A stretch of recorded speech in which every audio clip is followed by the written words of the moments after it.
샬롬 할렐루야. 창세기 31장 1절에서 16절입니다. 야곱이 들은즉 라반의 아들들의 말이 야곱이 우리 아버지의 소유를 다 빼앗고 우리 아버지의 소유로 인하여 이같이 거부가 되었다 하는지라. 야곱이 라반의 안색을 본즉 자기에게 대하여 전과 같지 아니하더라. 여호와께서 야곱에게 이르시되 네 조상의 땅 네 족속에게로 돌아가라. 내가 너와 함께 있으리라 하신지라. 야곱이 보내어 라헬과 레아를 자기 양떼 있는 들로 불러다가 그들에게 이르되 내가 그대들의 아버지의 안색을 본즉 내게 대하여 전과 같지 아니하도다. 그러할지라도 내 아버지의 하나님은 나와 함께 계시느니라.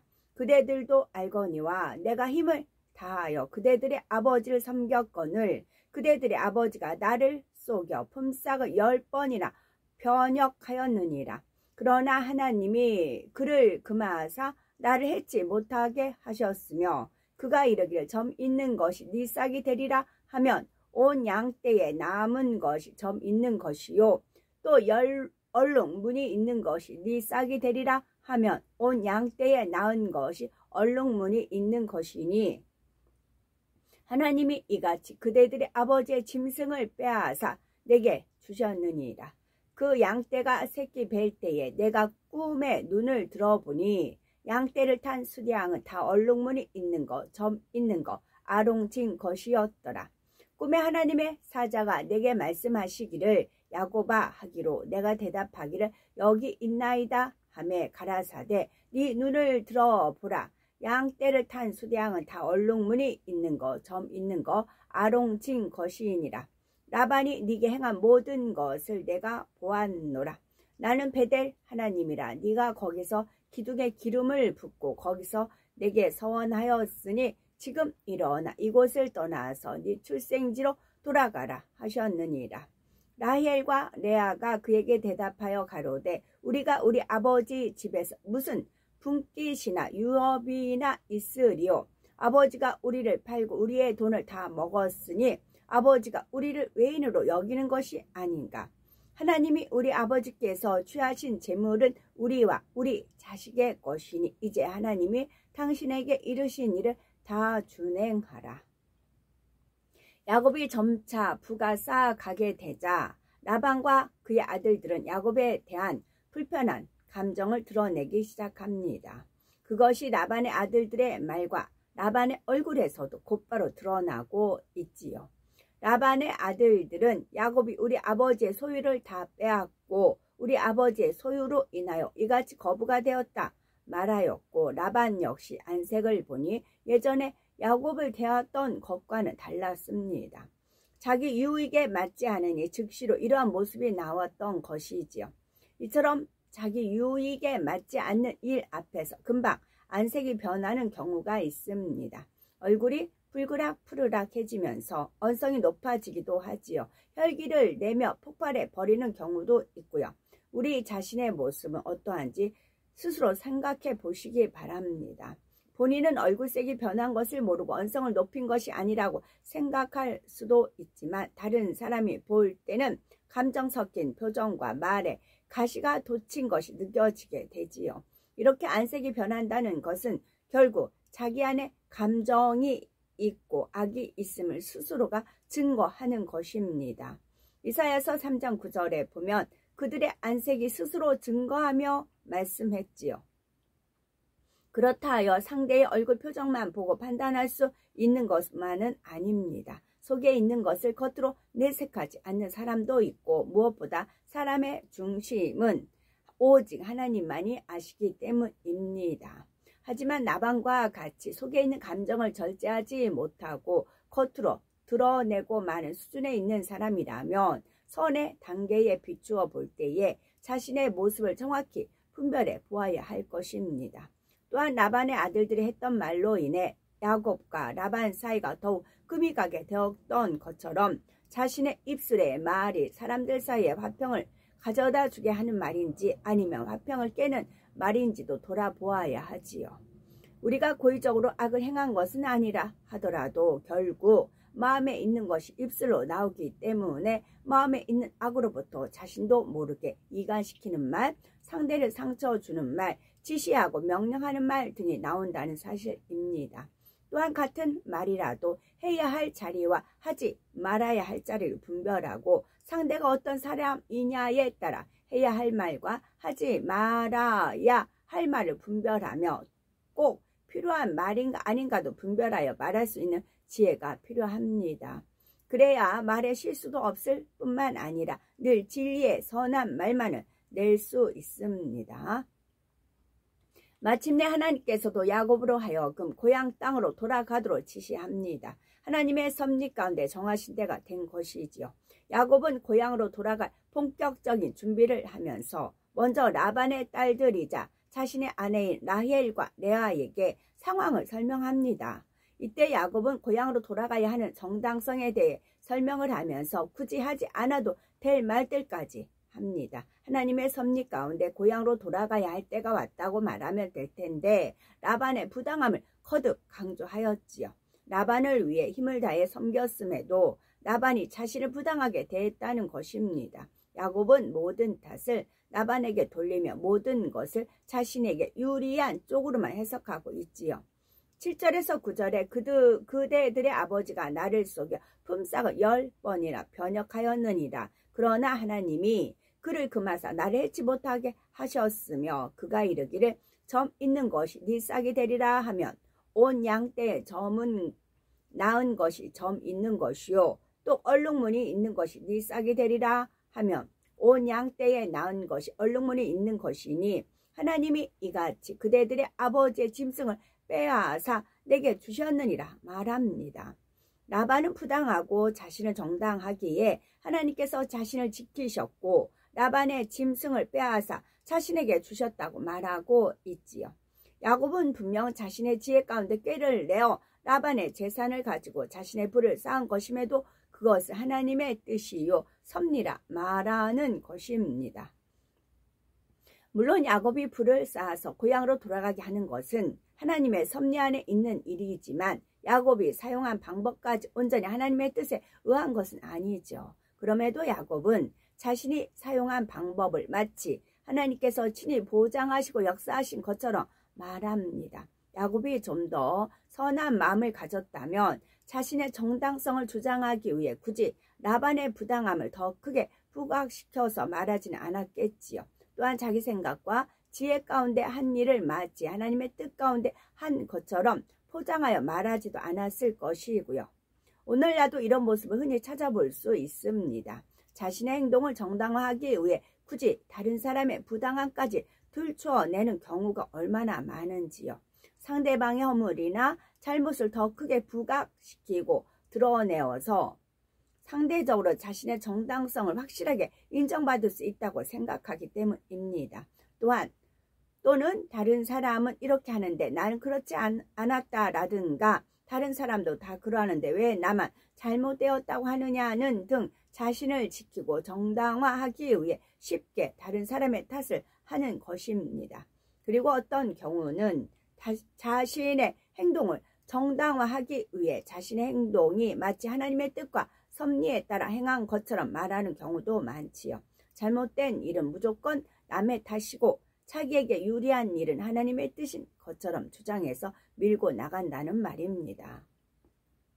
야곱에게서도 두 가지 경우가 잘 나타나고 있습니다. 라반의 부당함을 드러내므로 모든 탓을 라반에게 돌림으로 동시에 자신의 행동은 모두가 하나님의 뜻과 섭리 속에서 지킴받고 보장받는 것처럼 말하는 것이지요. 10에서 13절에 보니 그 양떼가 새끼 뵐 때에 내가 꿈에 눈을 들어 보니 양떼를 탄 수량은 다 얼룩무늬 있는 거, 점 있는 거, 아롱진 것이었더라. 꿈에 하나님의 사자가 내게 말씀하시기를 야곱아 하기로 내가 대답하기를 여기 있나이다 하매 가라사대 네 눈을 들어보라. 양떼를 탄 수량은 다 얼룩무늬 있는 거, 점 있는 거, 아롱진 것이니라. 라반이 네게 행한 모든 것을 내가 보았노라. 나는 베델 하나님이라. 네가 거기서 기둥에 기름을 붓고 거기서 내게 선하였으니 지금 일어나 이곳을 떠나서 네 출생지로 돌아가라 하셨느니라 했습니다. 이러한 꿈 이야기만 들으며 양 중에 얼룩무늬 있고 점 있으며 아롱진 것이 야곱의 소유가 된 것이 마치 전적으로 하나님의 역사하심처럼 들릴 수 있습니다. 그러나 야곱 자신의 지혜에서 나온 자기적인 방법이었습니다. 그럼에도 하나님께서는 야곱에게 얼룩무늬 있고 점 있으며 아롱진 것이 그의 소유가 될 것을 꿈으로 보여주시며 야곱이 자신의 지혜 가운데 방법을 동원하여 부를 쌓아가도록 허락하신 이유는 무엇일까요? 그것은 바로 야곱이 그동안 성실과 행함으로 심었던 것에 대해 공의 가운데 합당한 열매를 거둘 수 있도록 하시려는 것입니다. 다시 말해 하나님께서는 계획하신 섭리 가운데 야곱이 축복을 받도록 그와 함께 하시며 그를 지켜주시기는 했지만 야곱이 행한 방법까지 다 주관하신 것은 아니었다는 말입니다.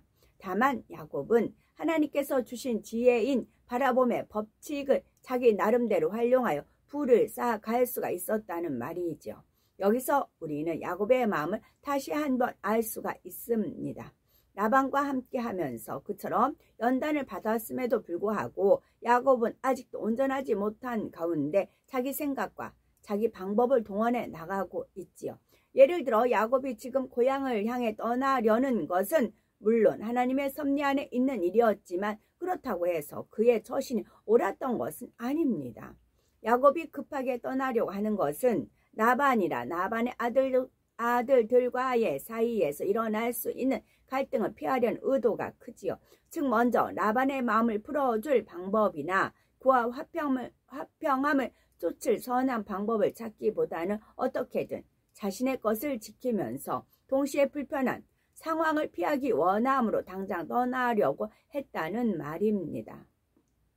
표면적으로는 하나님의 뜻을 쫓는다고 하지만 그 내면에는 자기 생각과 계획이 있었던 것이었지요. 아브라함처럼 네가 우하면 내가 좌하고 네가 좌하면 내가 우하리라는 마음을 가진 사람이었다면 야곱이 도망하듯 라반에게서 떠나지는 않았을 것입니다. 얼마든지 라반과의 관계에도 화평함 속에서 아름답게 마무리를 한 후에 떠났겠지요.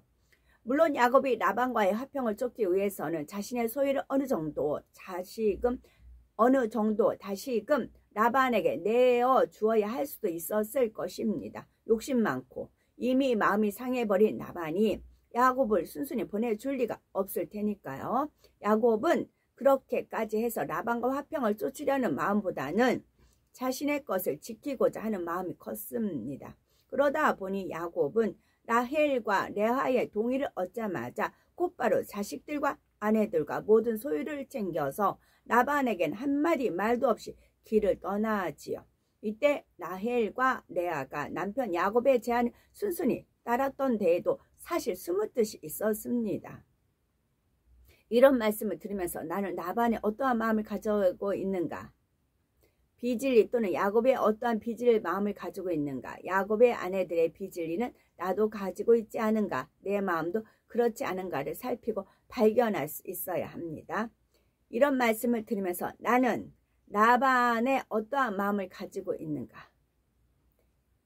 비질리 또는 야곱의 어떠한 비질리의 마음을 가지고 있는가? 야곱의 아내들의 비질리를 나도 가지고 있지 않은가? 내 마음도 그렇지 않은가를 살피고 발견할 수 있어야 합니다.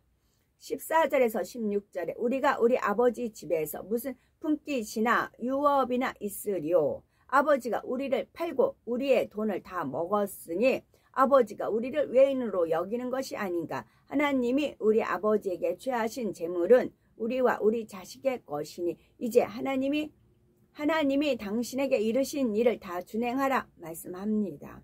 라반이 자신들에게 어찌 행했든 그래도 아버지인데 라헬과 레아는 마치 감정 있는 사람처럼 아버지 라반에 대한 불만을 드러내고 있습니다. 그런데 그들의 말의 내용을 잘 살펴보면 그들의 불만을 가지게 된 주된 원인이 어디에 있는지를 잘 알 수가 있지요. 바로 재산 때문이었습니다. 자신들에게 돌아올 품깃이나 유업이 없는 것에 대한 불만이었지요. 더욱이 하나님이 우리 아버지께서 취하신 재물은 우리와 우리 자식의 것이니라는 말을 보면 재물에 대한 강한 집착이 드러나고 있습니다. 이는 결국 라헬과 레아가 남편 야곱의 편을 전적으로 들어주고 있는 것이 단순히 라반의 부당함이나 야곱의 정당함을 인정했기 때문만은 아니라는 사실을 말해주지요. 겉으로는 이제 하나님이 당신에게 이르신 일을 다 준행하라 하며 남편으로 하여금 하나님의 뜻을 쫓으라는 식으로 말을 하고 있지만, 이렇게 말하고 있는 마음속에는 자기 유익을 구하며 자신들이 누리고 있는 부를 지키려는 마음이 있었다는 사실입니다. 남편 야곱과 아버지 라반을 비교해 볼 때 야곱 편에 서는 것이 자신들에게도 훨씬 유리하고 득이 된다는 사실을 알았던 것이지요. 아버지에 대한 자녀의 도리보다는 자기 유익을 먼저 앞세우고 있는 모습입니다. 먼저 라헬과 레아가 아버지에 대한 도리를 다하는 사람이었다면 떠날 땐 떠나더라도 이처럼 아버지에 대한 단번에 등을 돌리기보다는 남편과 아버지를 화해시키는 길을 찾았겠지요. 이렇게 떠나고 나면 남편과 아버지의 사이가 완전히 금이 간다는 것을 잘 알 테니 말입니다. 본인들도 다시 아비의 고향에 올 수도 없을 것이고요. 하지만 라헬과 레아는 선이나 도리보다는 자신의 유익을 먼저 생각하는 사람들이었고, 자신의 유익에 맞도록 적극적으로 남편의 편을 들어주지요. 겉으로 볼 때는 똑같이 행동을 한다 해도 정작 중요한 것은 사람의 속마음입니다. 예를 들어 우리가 하나님의 뜻에 따라 하나님의 이름으로 어떤 일을 이룬다는 것은 당연히 좋은 일이지요. 하지만 이때 단지 순수한 의도에서 정말 하나님의 뜻을 쫓기 위해 하나님의 이름으로 일을 하느냐, 그렇지 않고 다른 의도로 있느냐가 중요합니다. 어떤 사람은 자신의 뜻을 이루기 위해 하나님의 이름을 사용하는 경우가 있지요. 또는 자신의 것을 취하고 자기를 지키고자 하나님의 이름을 파는 경우도 있습니다. 하나님의 뜻은 이것이다 하며 강압적으로 자신의 주장을 밀고 나가므로 결국 화평도 깨어지고 많은 사람들이 상처를 입게 되기도 하지요. 또 어떤 일에 대한 책임이 돌아오게 되면 그것은 하나님께서 원하시는 것이었기에 내가 이렇게 한 것이다 하며 역시 하나님의 이름을 이용하여 자신을 정당화시키려고 하는 것입니다. 그러나 우리가 명심해야 할 것은 하나님의 이름을 함부로 도용하고 망령되이 일컬어서는 결코 안 된다는 사실입니다. 더욱이 자신의 의견을 하나님의 뜻이라 하면서 강압적으로 밀고 나가는 일은 없어야 하지요. 아무리 하나님의 뜻을 많이 알고 있고 어떻게 하는 것이 가장 하나님의 뜻에 합당한 것임을 잘 알고 있다고 해도 일꾼이나 성도들에게 강요하지는 않습니다. 이것이 하나님의 뜻이다 라는 것을 알려는 주지만 본인 스스로가 자유의지 가운데 선택할 수 있도록 해야 하는 것이죠. 이처럼 사심이 있는 사람은 하나님의 뜻과 이름을 교묘히 이용하여 자신의 유익을 구하는 데 급급합니다. 또한 아버지 하나님께 영광을 돌린다는 명분을 내세워 자신을 드러내는 사람도 있지요. 말로는 이 일은 하나님의 영광을 위한 것이다 하지만 실제로는 자신의 이름이 드러나고 자신의 명예가 드러나기 원하는 사람이 있다는 말입니다. 이처럼 하나님의 권세를 자신이 쓰려고 하고 하나님께 돌려야 할 영광을 자신이 받고자 하는 것이 얼마나 교만한 것인지를 알아야 합니다. 그러니 아무리 겉으로는 하나님의 뜻을 행한다 해도 정말 중요한 것은 그것을 행하는 사람의 마음과 목적인 것이며 하나님께서는 그 모든 것을 다 보고 계시다는 사실입니다. 그래서 하나님의 뜻이면 항상 열매가 나타나야 하고 또 하나님의 말씀이면 그 말씀이 보장이 되어야 하는 것이죠. 마태복음 6장 1절 사람에게 보이려고 그들 앞에서 너희 의를 행치 않도록 주의하라. 그렇지 아니하면 하늘에 계신 너희 아버지께 상을 얻지 못하느니라 말씀한 대로 우리가 하나님의 뜻을 행하고 하나님의 말씀에 순종하여 행하는 것은 오직 하나님 앞에 드려져야 하지요. 여기서 하나님의 뜻을 행한다고 해도 정말 중요한 것은 그것을 행하는 사람의 마음과 목적, 그 사람의 마음과 목적입니다. 하나님께서는 그 모든 것을 다 보고 계시지요. 열매로 드러나기 때문에 그렇습니다. 저도 이 부분은 이제 하나님께서 알려주시지요.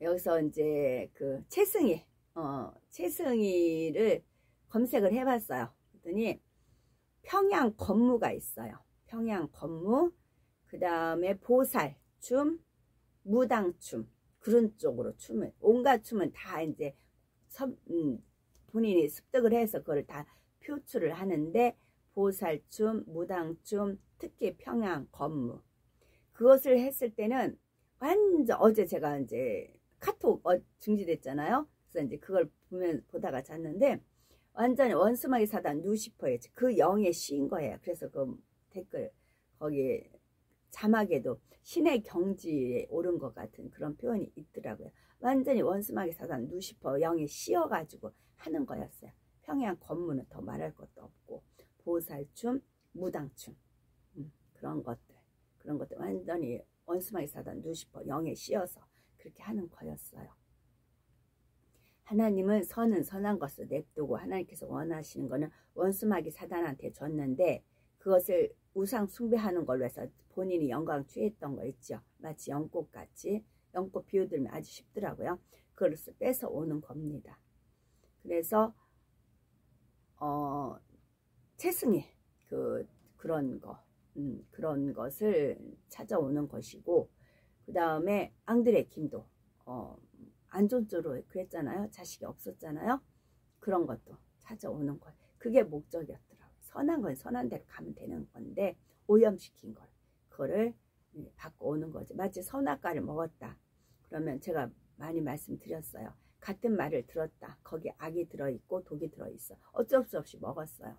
그러면 내 안에서 선은 선대로 나오면 되는 것이고, 악이 들어왔으면 내 안에 살을 깎는 그런 아픔과 그런 찢어지는 그런 아픔을 통해서 눈물로 그거를 승화시켜서 조개가 진주를 잉태하듯이, 진주를 낳듯이 그거를 선의 말로 해서 상대를 부드럽게 하는 말로 나올 수 있는 그런 은혜가 있다 말씀드린 적이 있었죠. 그와 같다 하실 수가 있습니다. 그래서 칠승이가 진짜 대단은 했더라고요. 근데 루시퍼 영에 씌어서 한 거였어요. 그러다 보니 북쪽으로 가는 거라고 하더라고요. 남으로 온 게 아니라 오히려 북쪽으로 갔다. 그런 표현이 나오더라고요. 다 공부는 안 됐고요. 채승이란 말이 나와서 그렇게 했고, 그 다음에 이제 카톡이 중지될 거를 알아서 제가 유튜브에 하루에 한 5개씩 제가 올리잖아요. 카톡에 한 3편 정도는 제가 유튜브에 올리거든요. 이제 그 채널을 몰라서 모르는 사람은 없어요. 그래서 주님께서 카톡이 중지될 거 생각을 해서, 우리가 휴거돼서 올라가면 핸드폰은 안 되잖아요. 그럼 유튜브에 채널은 있을 수 있으니까. 그래서 김계선 하면은 이제 유튜브에 올린 게 있는데, 김계선 하면 또 많아요. 채널이 뭐 대금 하시는 분도 있고 뭐 국악 하시는 분 쭉 있어요. 근데 그 중에 이제 카톡에 있는 것처럼 나오는 그런 것이 있으니까, 지금 이제 카톡 풀리겠죠. 지금 아직 안 풀렸어요. 지금은 현재 시가 주일이에요. 시간 지금 못 보고 있고요. 한 10시 반 정도 지금 됐겠죠. 오전. 오늘 광화문 예배 가려고 이제 준비하는 중이고요. 그러니까 김계선 이렇게 하시면 나와요. 유튜브에. 그래서 카톡 못 보실 경우는 그거 보시면 됩니다. 이거는 재난의 시작, 이렇게 된다. 그 경고예요. 예고편이에요. 저는 이제 예고편 주님께서 알려주셨기 때문에 진행되시네요. 이제 그랬지요. 그래서 주님께서 미리 유튜브에 좀 저장하는데 시간이 걸리더라고요. 한 편 저장하는데 카톡에 올리는 거하고 또 틀리거든요. 시간 들여서 저장을 해놨으니까 동영상 보시면 김계선 클릭하시면, 근데 김계선 이름이 워낙 많아가지고 보시면 됩니다. 계속 읽어 내려갑니다. 그래도 믿음이 있어서 일꾼된 사람이라면 하나님의 일로 어떤 선택을 할 때 일부러 하나님의 뜻과 어긋나게 하려는 경우나 일부러 자기 유익을 구하려는 경우는 거의 없을 것입니다. 자신은 그렇게 하는 것이 하나님의 뜻을 이루기 위한 것이고 하나님의 나라를 위한 것이며 상대의 유익을 구해주는 쪽을 택한 것이라 하지요. 적어도 스스로는 그렇게 생각되는 쪽으로 일을 추진해 나갑니다. 그런데 막상 결과를 놓고 보았을 때 하나님께서 원하시는 열매가 나오지 않고 그 일로 인해 화평이 깨어지며 상대가 힘들어하고 고통을 당한다면 자신을 한번 돌아보아야 하지 않을까요? 진리 안에서 스스로 만들어 놓은 틀 안에 있는 사람은 늘 자신이 하는 일은 진리라고 생각합니다. 그렇지만 진리라는 것이 우리의 한계 속에서 틀로 만들어 놓을 만큼 그렇게 좁고 얕은 것이 아니라는 사실입니다. 진리는 너무나 깊고 넓고 무한하기 때문에 자신의 좁은 틀 안에 진리를 짜 맞추려는 것은 너무나 어리석다는 것을 알아야 하지요. 예를 들어서 사각형이 진리라고 하면 어떤 사람은 자신이 아닌 정사각형만을 사각형이라 생각하며 진리라 고집합니다. 그러나 사각형에는 정사각형만 있는 것이 아니죠. 그러므로 자신이 가지고 있는 한계 안에서의 진리의 틀을 깨뜨리기 위해서는 늘 더 넓고 깊게 보려는 마음의 자세가 필요합니다. 나는 이것이 진리라고 생각하는데 상대방은 저것을 진리라고 말한다면 적어도 왜 상대가 그것을 진리라 주장하는지 상대방의 입장도 한번 생각해 보아야 하지요. 그런데 여전히 자신이 진리라고 생각하는 것만을 주장하는 사람에게는 진리 안에 자유함이라는 것이 있을 수 없습니다. 이렇게 스스로 진리의 틀을 만들면 화평이 되어지지 않습니다. 오히려 진리의 틀로 인해 자신을 얽어매는 것이지요. 문제는 그 틀을 가지고 다른 사람에게도 강요한다는 사실입니다. 그러니 영을 향해 변화되어 가는 사람이라면 요한복음 6장 63절에 살리는 것은 영이니 육은 무익하니라. 내가 너희에게 이른 말이 영이요 생명이라 말씀한 대로 많은 사람을 살리고 생명을 주어야 할 텐데 자기적인 진리의 틀을 가지고 있는 사람은 생명과 평안을 주는 것이 아니라 판단과 정죄로 인한 고통을 주게 되지요. 예를 들어 율법을 가지고 만들어 놓은 자기적인 진리의 틀 안에 매어 있던 바리새인과 서기관들의 눈에는 가늠한 여인은 당장 돌로 쳐서 죽여야 하는 대상이었지요. 그러나 율법을 뛰어넘는 사랑의 눈을 가지신 예수님에게는 그 여인이 정죄받고 죽어야 하는 대상이 아니라 회개하고 돌이켜서 죄사함 받아 구원받아야 할 대상이었습니다. 이처럼 진리를 적용함에 있어서도 내 마음이 얼마나 주님의 마음을 닮았느냐에 따라 정확하게 주님의 뜻대로 적용될 수 있는 것이죠. 그런데 진리의 틀이 있다 하여 하나님께서 그것을 악하다 하지는 않으십니다. 물론 서기관들과 바리새인들의 경우는 마음에 할례는 하지 않은 채 행위적인 율법을 가지고 틀을 만들어서 사람들을 판단하고 정죄했기에 그들에게는 사실 진리의 틀이라는 말 자체가 맞지 않지요. 그래서 우리 주님은 화 있을진저 이 외식하는 자들아 말씀합니다. 이와는 달리 온전히 영으로 변화되어 가는 과정에 있어서 때로는 아직 온전하지 못한 가운데 자신이 가지고 있는 진리 안에서 스스로 틀을 만들어 버리는 경우가 있습니다. 하나님께서는 이것을 악하다 말씀하지는 않으신다는 말이죠. 중심을 보시는 하나님께서는 그 사람이 정말 악한 의도에서 그렇게 한 것인지 아니면 아직 온전하지 못한 가운데서 자신도 깨닫지 못하는 진리의 틀이 있는 것인지를 정확하게 아시기 때문이지요. 그러므로 바리새인이나 서기관들과 같이 마음에는 할례하지 않은 채 행위적인 율법을 가지고 진리라 하면서 틀을 만들어 놓은 경우와 악을 벗고 온전히 영으로 들어가기 위한 과정에서 스스로 진리의 틀을 만들어 놓은 경우와는 분명히 구분을 해야 합니다.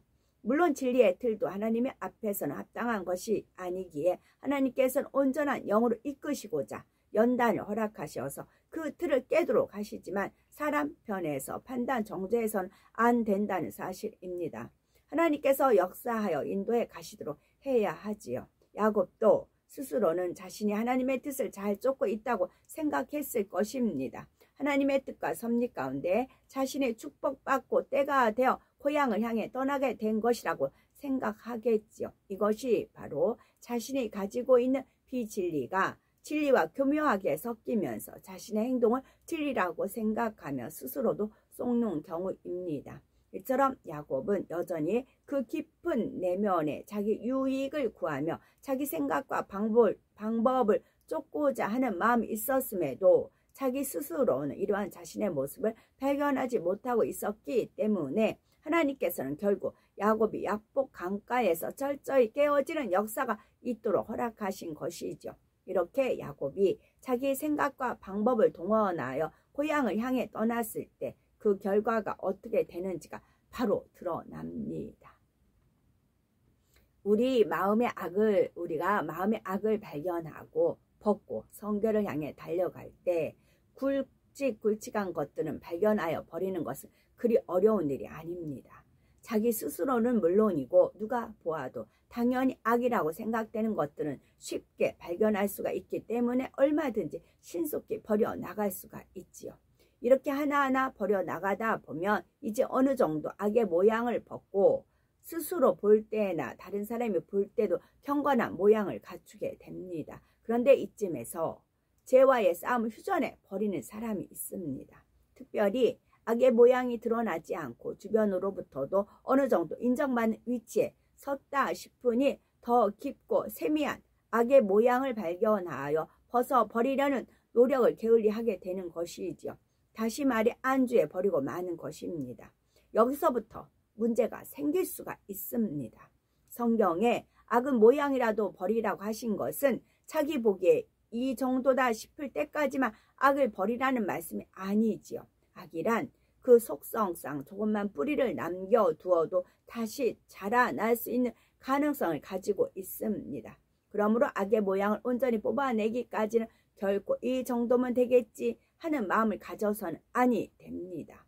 이 정도면 되겠지 생각이 들 때가 오히려 더욱 깨어 기도하며 자신을 발견하여 변화되어 가야 할 때입니다. 그러지 못하면 신앙의 성장이 정체된 채 미지근한 신앙으로 빠질 수도 있고 오히려 다시금 육으로 빠져들 수도 있지요. 하나님께서는 야곱이 온전히 깨어져 변화되기를 원하셨습니다. 디모데전서 4장 5절 하나님의 말씀과 기도로 거룩하여짐이니라 하셨으니 하나님의 말씀을 통해 내 자신을 발견하고 불같은 기도의 능력 가운데 쉬지 않고 기도해 가면 반드시 거룩하신 아버지 하나님을 닮은 거룩한 영의 자녀가 될 수가 있습니다. 이러한 열망과 소망을 잃지 말고 더욱 뜨겁게 충만하게 우리의 목표를 향해 달려나가는 우리가 되어야 되겠습니다. 아멘.